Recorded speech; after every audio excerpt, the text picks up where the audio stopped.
Hello,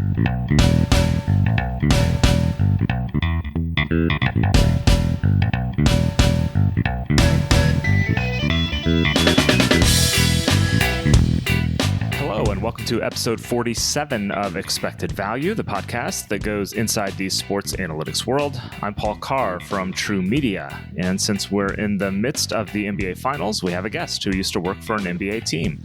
Seth Partnow was formerly the director of basketball research for the Milwaukee Bucks. He now writes for The Athletic and is the director of basketball for the data company StatsBomb. Last November, he released a book titled The Midrange Theory, Basketball's Evolution in the Age of Analytics. I'm about halfway through the book, and it's really good, as we'll talk about, not just for the obvious basketball perspective, but also to talk through the thought process for how data is used by teams, and stuff like that can be applied to any sport or industry, really.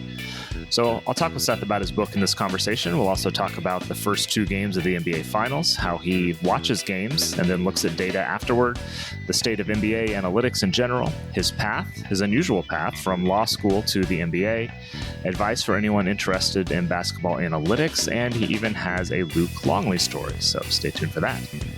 Then producer Sergio de la Espriella will join me to react and wrap things up. Without further ado, here's the Expected Value conversation with Seth Partnow.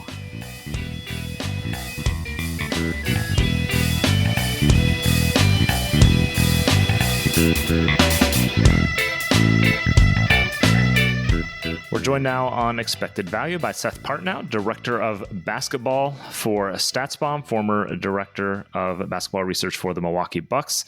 Seth, thank you for joining us here on the show. Let's start with the NBA Finals here. I'm in Kansas, more of a college basketball fan who always shows up late in the NBA season for the playoffs and the finals. So, I mean, as a casual fan, my take is basically the Celtics shot really well in fourth quarter game one, and the Warriors did the same thing in game two. Obviously, there's a lot more to it than that.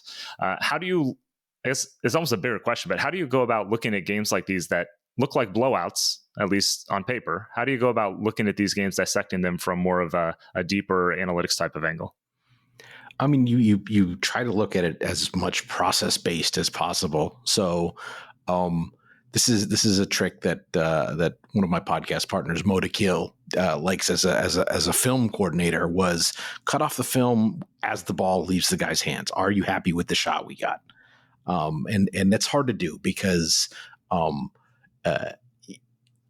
even one of the big advances when we got, and I'm sure we'll get it here later, but one of the big advances when we got to tracking data in basketball is it kind of removed the subjectivity of was that a well contested shot or not, because you can look at any sort of hand charted version of that, and it's impossible to say that it wasn't massively influenced by the end result of the shot. If it went in, it's like, oh, I got to get a better contest on that, and if it missed, good job. When in reality, it's very random.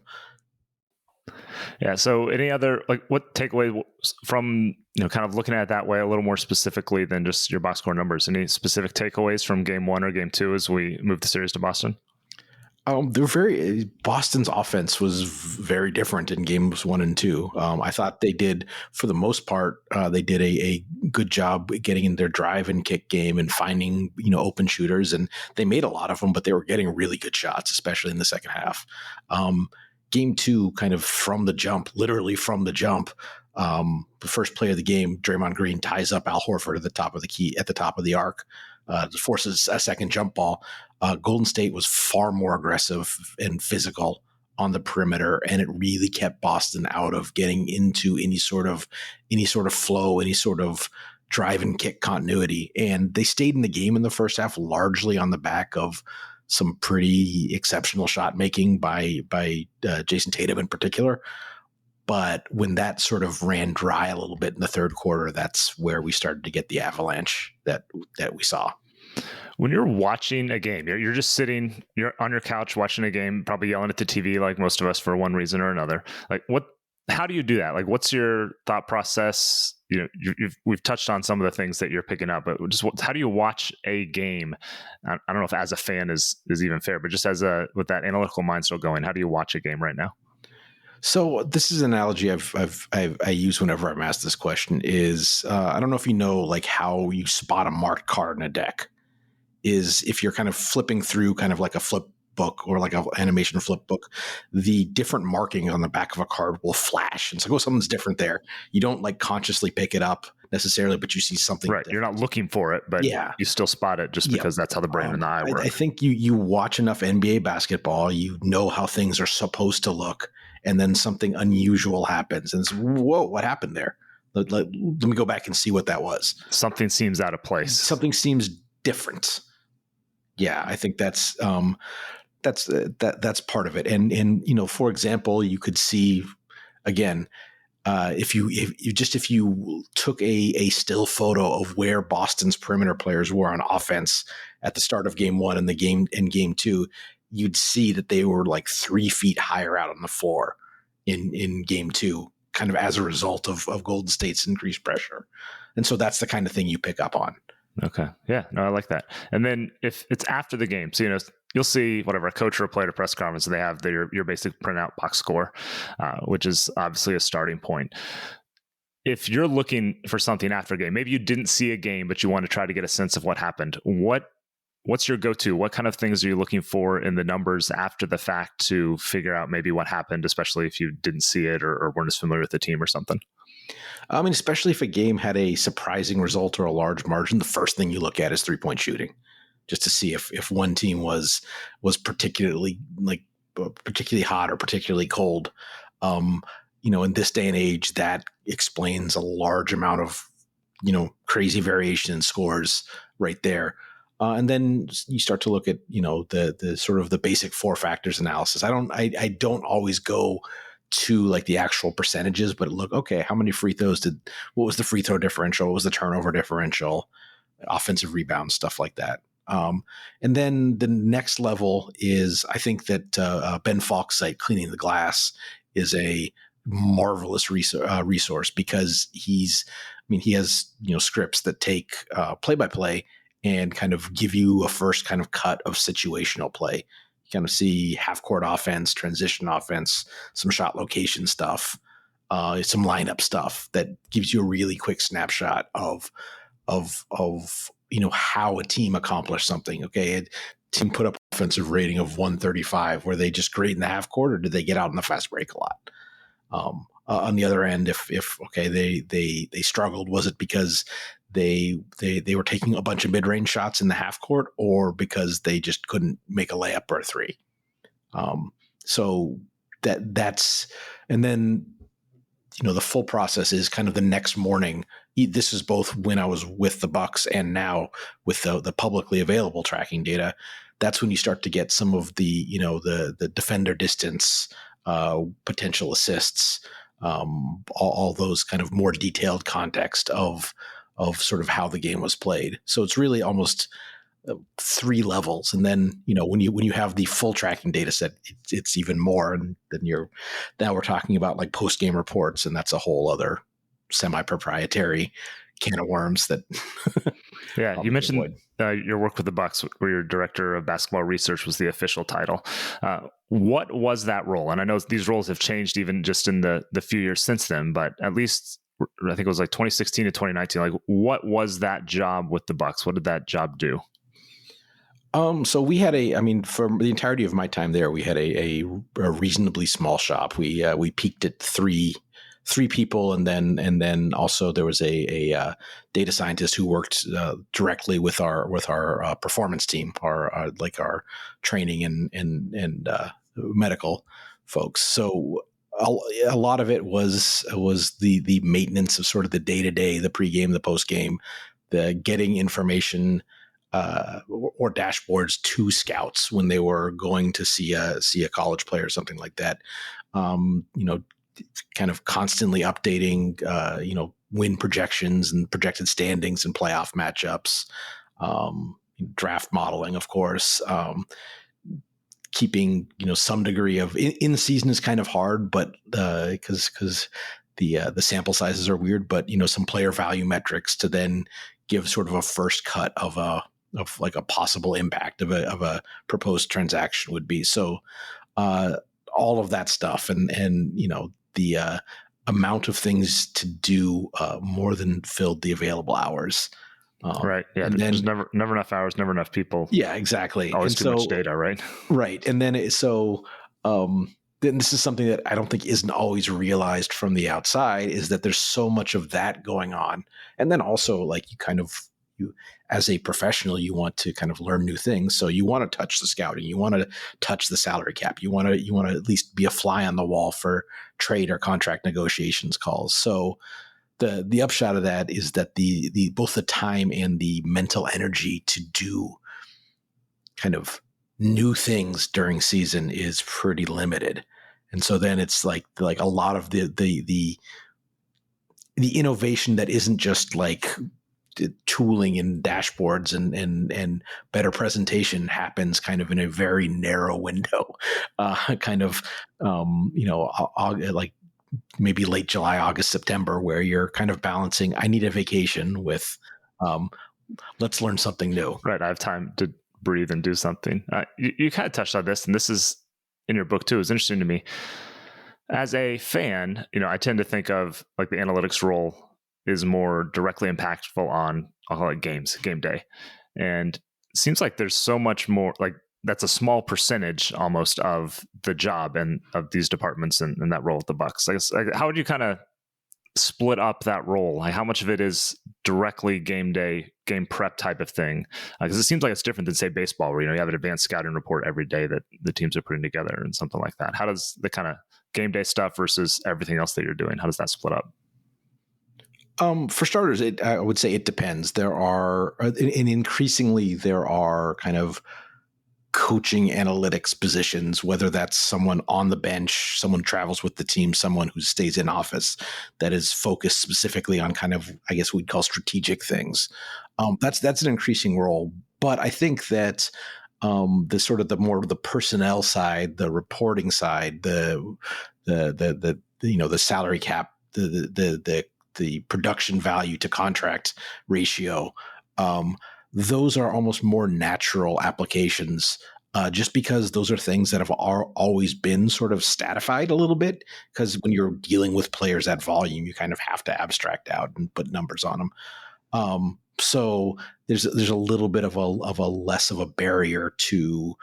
No, actually, let's use better stats. Let's use stats that better reflect, better predict. So these are things that they're doing anyway. And the front office is figuring out what a player is worth, basically. Now you just have better methods to do it. I think that the other side is coming along. And I think that I mentioned tracking data earlier. I think that this is, I believe, our 13, 14 to now. It's 9th. Okay. I'm good at math. This is the 9th season that we have like full tracking data. And I think that is one of the upshots of that is much greater kind of utility and acceptance on the strategic side, because we can actually use the same language. Prior to that, when play-by-play was kind of the deepest stuff we had, the state of the art was kind of like top-down player value models, which are nice, but okay, show me the positive wrap and play he made there. Like, you kind of can't do that. Now it's like, okay, how does this play? Like, what are the outcomes when this player defends a pick and roll this way? That sort of micro analysis is much more amenable to something that a coach can take on, understand, maybe disagree with, maybe agree with, but at least is almost in the same units as their sort of their kind of more qualitative assessments of what's been going on. So we've hit on the tracking data a couple times. You give us a sense of just what is available now. Because like I said, 10 years ago, you had box score data. It could be sliced and diced some ways, but not as extensively as now. So what do NBA teams all have access to? And then, maybe beyond that, what are teams trying to do as we move forward and trying to take that next step? So what's there now? What might be the next step? So since 13-14, first it was Stats Inc. with Sport View, and since I want to say 17-18, it's been Second Spectrum have the number of cameras installed in the rafters of every building. So you get 25 frames per second of XY of the players. They've developed some Z and XYZ of the ball. And so that's sort of the base layer of kind of the tracking data. Now, on top of that, there are there's always been some degree of sort of pre-processed eventing that comes out of that.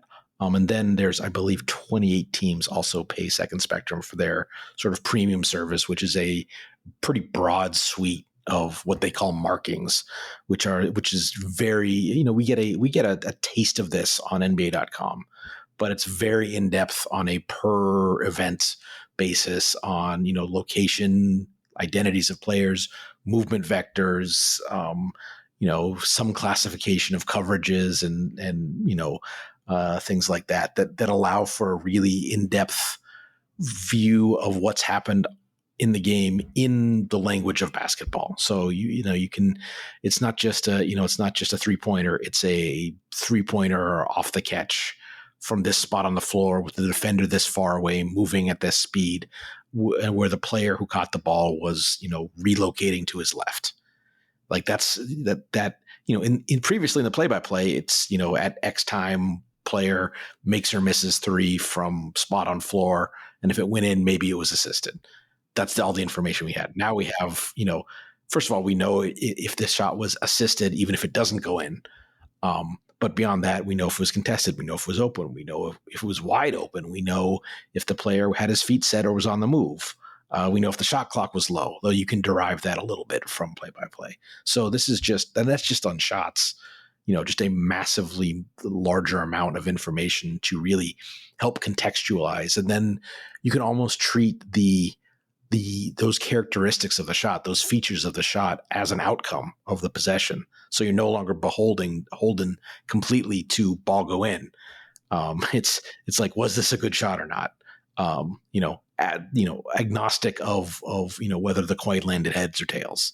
Nice. So I have a few questions about your book, and I know we'll come back to probably the tracking data through some of these questions. It's called The Midrange Theory, Basketball's Evolution in the Age of Analytics. I'm about halfway through it right now. Let me start with the obvious question.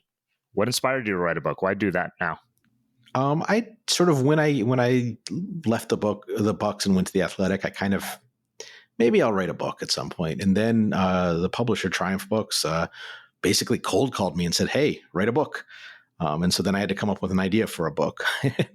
But I got some good advice that, I prior to the Bucks, I had, been doing work in public, but I was the indie band before they sold out. My circulation was small. So I got some good advice that, hey, there's a lot of stuff that you've written a lot about before that nobody has read. So it's okay to revisit those topics. And so there was a lot of the first album, you have the lifetime to write the songs for. And so there's a little bit of that. Yeah. You said, I think it's at the beginning of chapter 1 that you hate analytics. And you add context to that, but why? I know what you're getting at with it. Why do you hate analytics? It's the word. It's so poisoned and bastardized and misunderstood that it shuts down conversations so abruptly that it's almost it's a boogeyman for some and a I don't know, a panacea for others. Yeah. So what's the workaround if you're trying to communicate with, I'll just say, a non-analytics type coach, player, whatever, or someone? What's the workaround for kind of avoiding those bad buzzwords and communicating more clearly? I mean, it's basically completely speaking in the language of basketball. You could talk about, this is a debate that kind of goes on. Actually, that my boss at StatsBomb kind of doesn't agree with me on this all the time, but I think that what you name things matters a lot. Yeah, naming is hard. It is and important. I mean, I think that this is, I guess the best example I can think of is some of the baseline hockey metrics, like the hockey possession metrics, like Corsi and Fenwick. What the hell is that? Like that doesn't, Yeah. If it was just like shot share, which is basically what it is, all of a sudden, like so much information about what the thing is already communicated. And it's like, and even like, even Hockey Man was like, yeah, I can see how that could tell you something interesting. No, I soccer, like expected goals. It's a great mathematical term. I don't think it's a good name. We're kind of past that point now. I say, I don't know if I have a better name, shot quality or something, because it's a big mess. It's a good name in some ways, it's bad in others. Is there anything better? I don't know, but naming things is really hard. I think it's an underestimated difficulty in this field. But it's better than some acronym or named after some dude. Right. It does give you some sense of, if you start saying XG, I think maybe you lose some people a little bit more who are less interested. But yeah, it's a hard thing. One thing I like about the book is that it's so much of it isn't even, as you say, it's not fancy math. It's more about how to think about basketball, assigning credit. And it seemed like a very intentional thing by you, just to kind of, I don't know if pull the curtain back is right, but just, as you said, you walk through the process. So what was your thinking behind trying to get into that, and how important, real questions, how important is that to the job if you're working in sports analytics? Is more of the process behind getting to where those end numbers come in? It's the difference between an encyclopedia and a library. Like you can look up a fact in an encyclopedia, but in a library you can do research and learn things. And so if it's treated as, well, this is the answer, then it's sort of a flat take it or leave it, no more discussion. If it's a sort of a method of thinking and integrating information, then that's where it becomes, much more powerful in terms of giving yourself the best chance for your decisions to work out. Yeah. How do you find that right question? Because you said so much of it is about finding the right question. How do you go about just thinking, refining? What's that example maybe of a process of finding the right question, which can, of course, give you better answers? Yeah, if you had the answer to that, then no, that's it. That's the expression is art, not science, and that's why it's art, not science. Is like figuring out how to frame the question. Like the great things about all like the technology we have in terms of data processing and programming languages and stuff like that is it will precisely answer the question you ask. It's just the problem of we don't actually always totally understand the specifics of the question we ask. And that's kind of where we go wrong sometimes, whether it's not totally understanding what the inputs are. Like, okay, well, I'm building a player value model and I lump all field goal attempts together, and okay, what am I doing there if I'm actually doing that? What information am I losing? How does that actually affect the outcome? And you sort of you can forget about that, and then the model spits out a very precise estimate, but it may be based on faulty assumptions. Right. No, that's not what I was looking for at all. Right. Yeah, you didn't even realize you were putting on there. And the broader terms, though, if this is advice I give to people who are trying to work in the field, is like, how do you work with coaches? Is like as much as you can to encourage them, train them, instruct them to not try to ask stat questions. Don't ask me a stat question. Ask me a basketball question, and then if I do my job well, I can take that basketball concept and match it to the data we have as best possible and then translate it back, rather than being limited by the coach's statistical vernacular, which is, they've been doing other things rather than, keeping up on the state of the state of analytics. So like, just the basketball thing. And then my job is to dive deep and figure that out and let you do your job, which is observe the basketball thing. So a better question, just broadly speaking, a better question might be not how often does X happen, but what is a player's tendency in given situations? So is that fair to say? Yeah. I mean, you can say, how often does X happen? Well, you can give an answer. Okay. 23% of the time he does this. Is that a lot? So, yeah. So it's like, again, when you're asking what is his tendency, like there's almost an implicit, like, relative to a certain baseline. And that's much, that's a much better bit of information, because, okay, if he does it the same way everyone else does it, then you guard him the same way you do everyone else. If he does something odd, you want to know that. It's the difference between asking who has the highest 3-point percentage and who's the best 3-point shooter. I think we can recognize those are very different questions. So don't ask the former, but stick to the latter is like always my advice to coaches. So I don't know if there's a conventional path to working in basketball analytics yet, but I'm pretty sure that yours is not it. Let's talk about your path and some career advice type of things. How did you get from law school in the early mid 2000s to the Bucks about a decade later? What was that path for you? It's a lot of happenstance. So while I was in law school, I discovered I had I'm good at logic game. Like the LSAT tests logic games under time pressure ability, and that sort of naturally translates to the world of poker. And I discovered that the same things that let me score well in the LSAT to get into law school, like translated to that. So I started playing poker on the side in law school, and eventually, like down the road, I played full time. But in law school, it also, I kind of, through the sort of the online poker community, met people who were doing like basketball stuff. A couple of them ended up, getting very prominent positions in the league.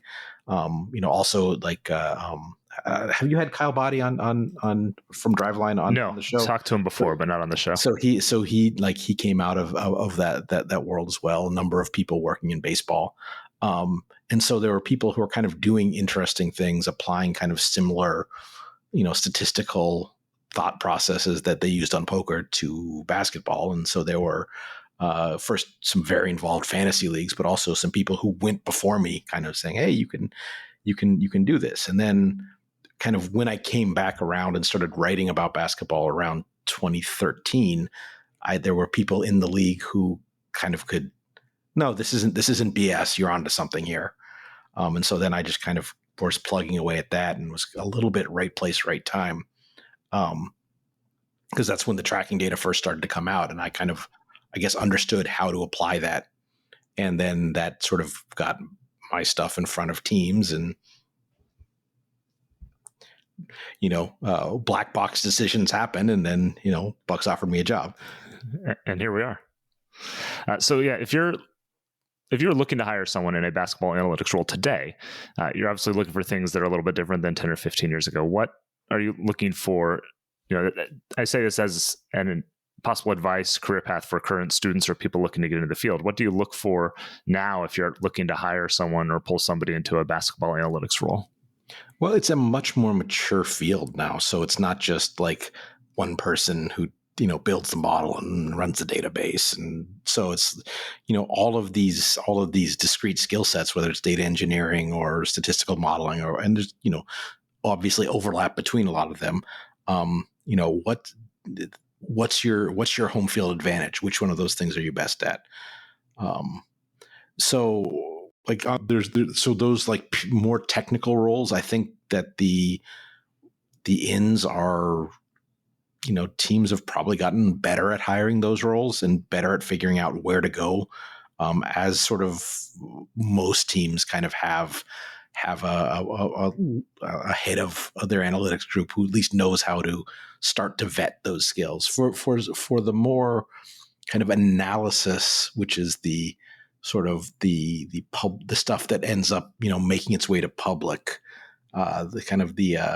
I found a thing, here's my results, it means this and that.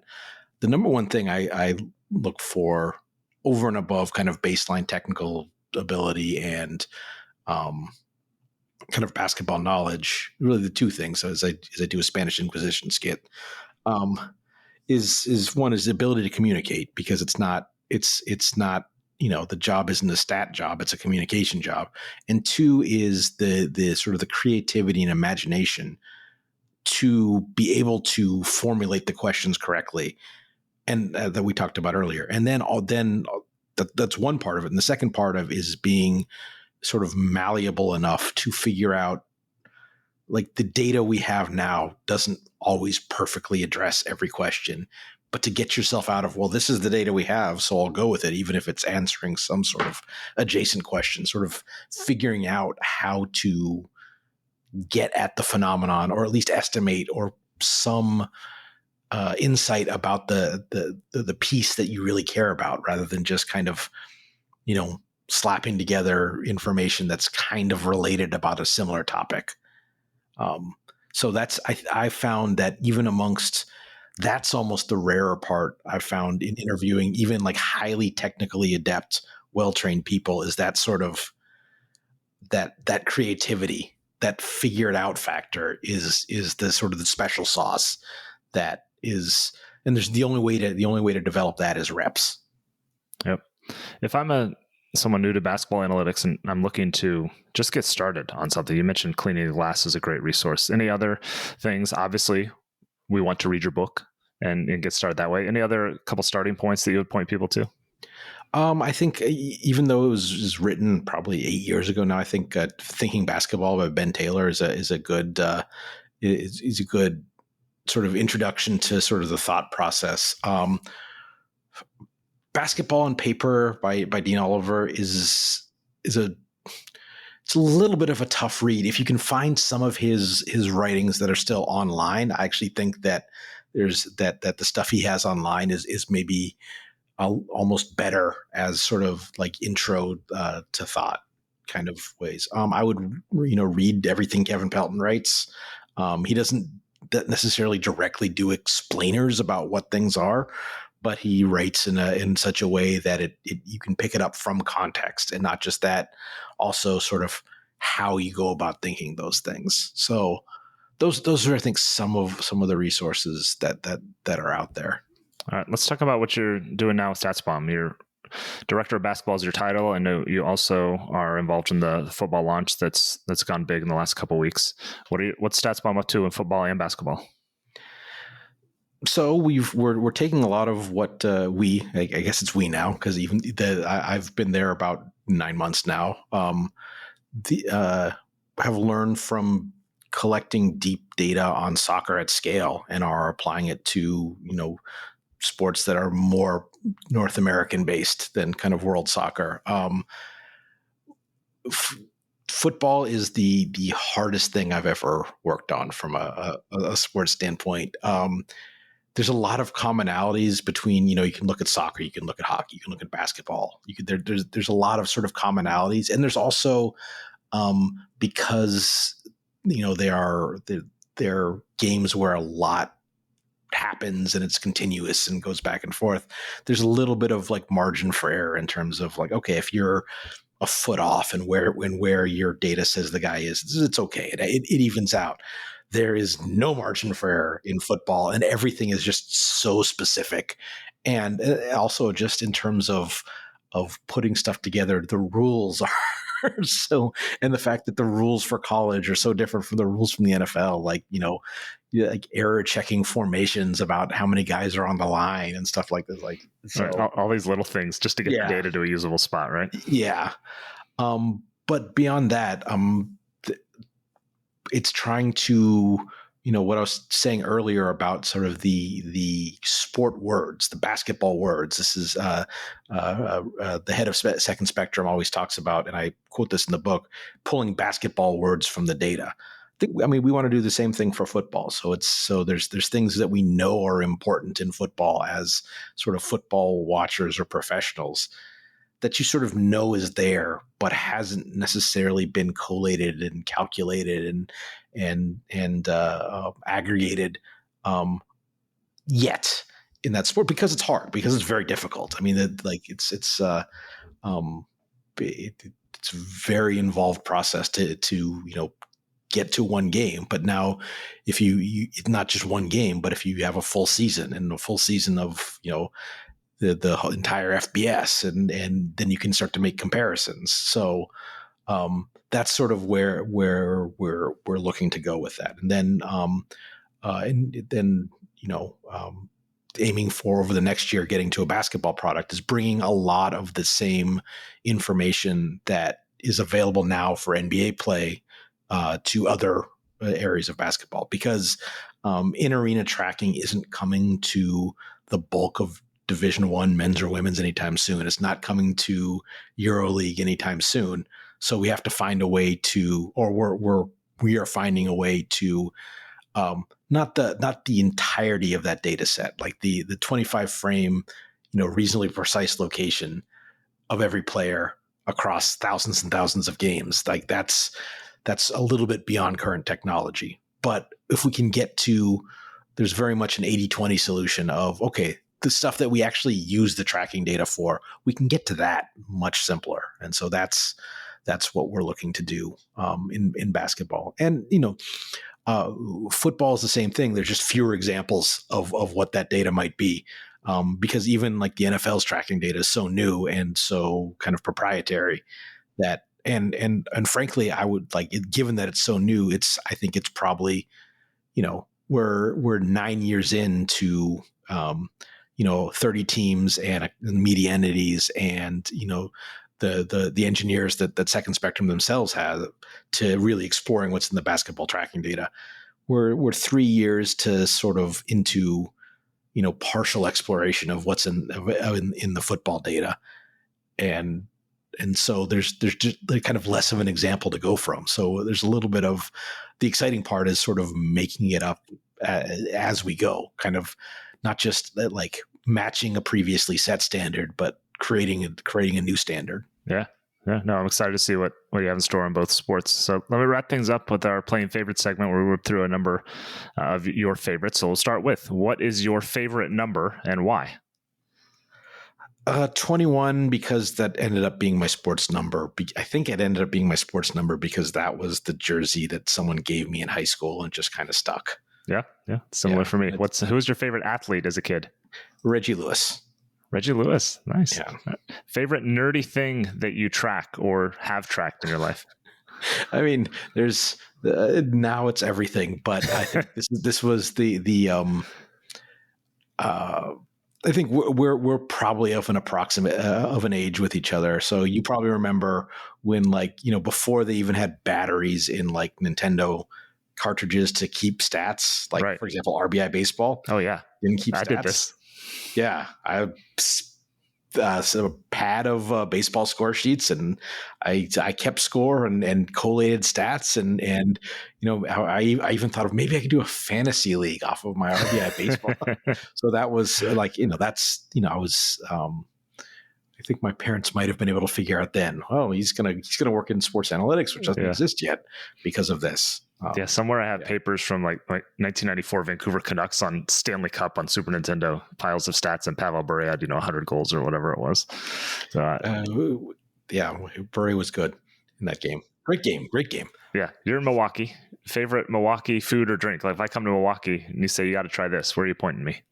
Okay, so there's a general and a specific. I think my favorite, the Wisconsin style old fashioned is delightful. What makes it Wisconsin style? Well, so the standard old fashioned is made with whiskey and a sour. The Wisconsin style is brandy and sweet, which sounds, but it's delightful. You go to the right place and you get one. And one of the right places is a free plug for my favorite spot in Milwaukee is a bar called the Vanguard, where they actually have old fashions on tap, which is wonderful.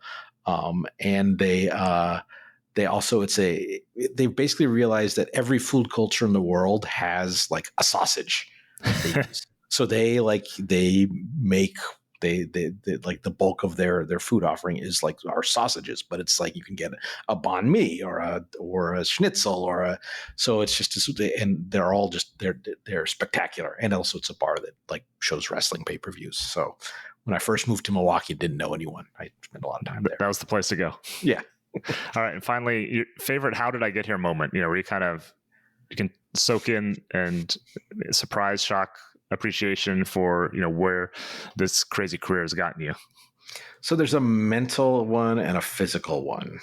The mental one was the former, when I got hired by the Bucks, it was right around the same time that the former coach of the Oregon State basketball program, Craig Robinson, got hired to do a player development, which is at least in Milwaukee is sort of the outside of basketball kind of helping with general lives. Craig Robinson is also better known as Michelle Obama's older brother. So that was hi. that's a presidential seal that you can't buy anywhere on your coffee mug. Okay. So that's one. The other one was our practice. My first year there, our practice facility, which they no longer use, was like this. Basically the basement of like a former like seminary school, and so it had all these little dark tunnels and twists and turns. And we had two Australians on the Bucks. We had Matthew Dellavedova and Thon Maker. So Luc Longley, the former center of the Bulls, was an assistant coach for the Australian men's team at the time. So he was, watching one of our practices, and I turned around a blind corner and like literally like my head like ran into, it seemed like about his belly button, because he's, I'm around professionally large men because I work in basketball, and this was just like another kind of order of magnitude of just maybe it was the surprise of turning the corner and like literally bumping into him, but it was like, oh wow, okay. Nice. No, love a good Luc Longley story to wrap things up here. Yeah. So, Seth Partnow, director of basketball for StatsBomb, thank you for joining us here on Expected Value.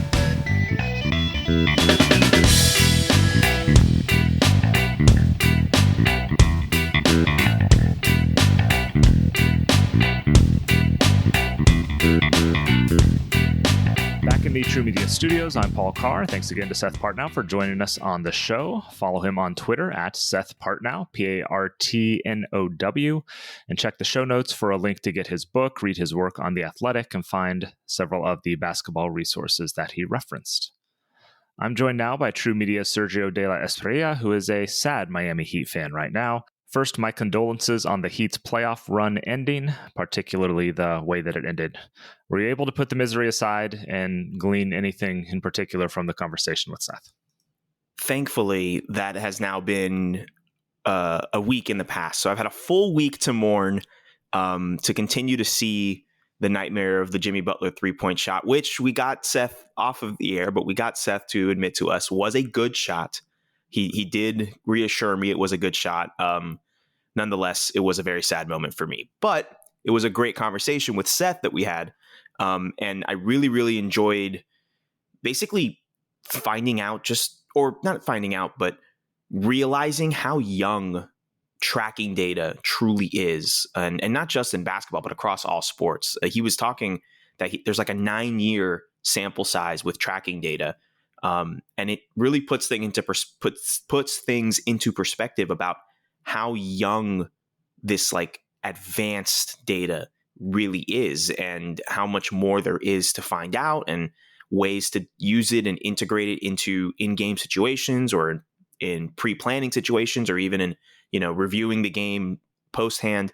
I really loved hearing about all that tracking information and just how they use it, at least in Seth's time with the Milwaukee Bucks, how they were able to use that data and apply it in a proper way.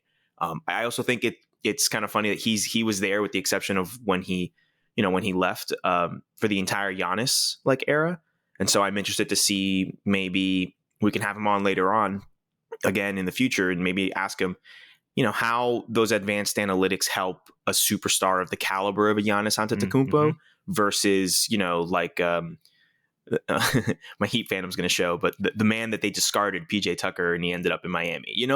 How do different players use different aspects of tracking data to improve their game, both at the superstar level and both as the 7th or 8th guy off the bench, just looking to come in and do their part, Right. Who's still playing when he's like 52 or something like that. Exactly. Right. I feel like I covered him in college back in the 90s. Yeah. The tracking data thing is really interesting because we talk about it a lot.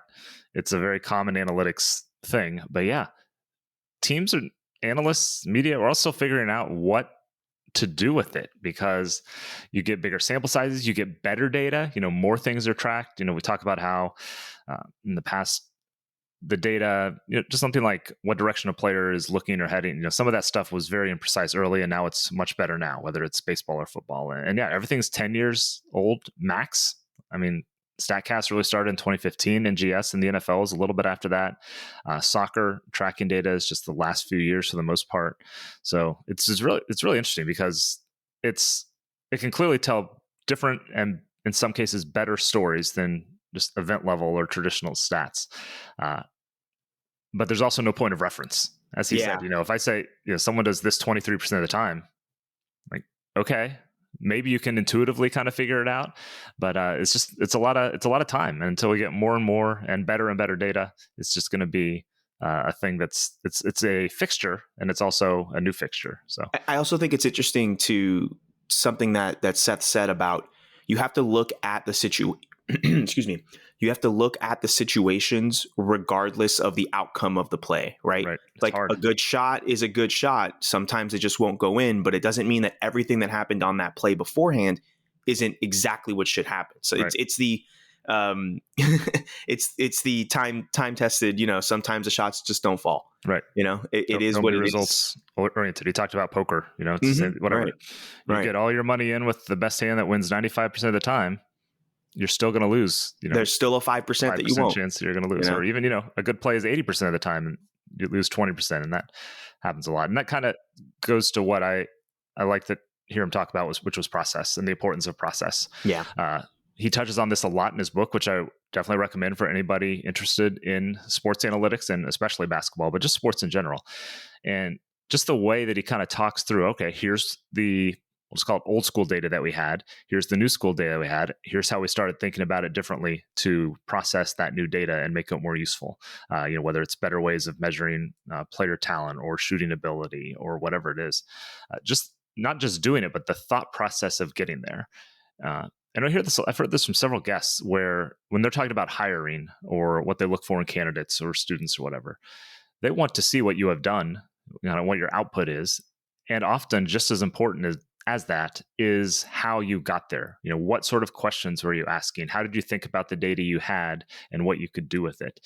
Because those are the things that are often the most important to, again, ask the right question, get an answer that is helpful.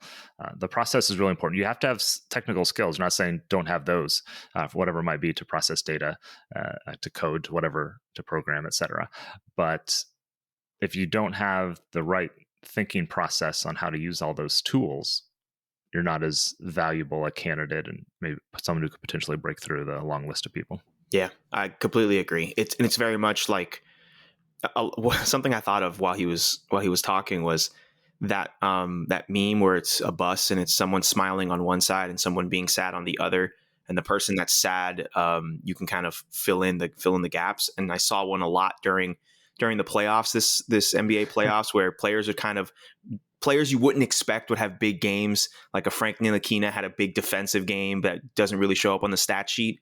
And it's very much like analytics people are kind of sad because the outcome of the game didn't reflect what they thought, versus the person that's smiling is like, oh, he's just got that dog in him, where there's things that you kind of can't measure sometimes. And I think finding and having the most accurate, if you split it 50-50 in things you can measure and intangibles, then I think the better and the more accurate and the better data we get for that 50%, I think can then inform and help to decide what the whole player can bring to the table on top of, the other 50% that are intangible. Yep. So I think it's important for us to be able to get the most accurate data possible so that you can also see the intangible aspects reflecting, and you can get a better idea for a player, because it's not going to be 100% data, but it's also not going to be 100% the intangibles. So you got to find that balance. Yeah. Keep and shrink the intangibles. I'm not trying to get rid of them entirely, of course, but you shrink them as much as possible, or at least you always want to be able to find out what something is. So the less intangibles we have,